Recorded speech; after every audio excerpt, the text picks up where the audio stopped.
السلام علیکم ناظرین، میرا نام مبشر وورا ہے اور آج میں آپ لوگوں کے لیے اسلامی تاریخ کی سچی کہانیوں میں سے جو کہانی لایا ہوں اس کا عنوان ہے حضرت عمر فاروق اعظم اور ہرمزان۔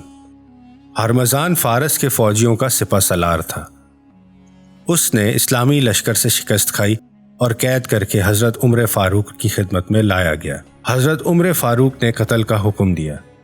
اس نے کہا، میں پانی پینا چاہتا ہوں۔ پانی لایا گیا۔ ہرمزان نے پانی کا کٹورا لے کر منہ سے لگایا مگر فوراً گھبرا کر ہٹا لیا۔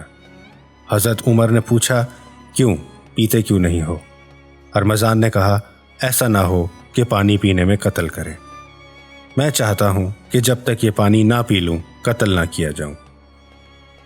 حضرت عمر نے فرمایا، ہاں تمہاری یہ درخواست منظور ہے، جب تک یہ پانی نہ پی لو گے قتل نہ کیے جاؤ گے۔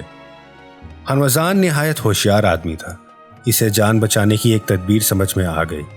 اس نے فوراً پانی کا کٹورا پھینک دیا۔ حضرت عمر نے حکم دیا کہ اب ہرمزان کو قتل کیا جائے۔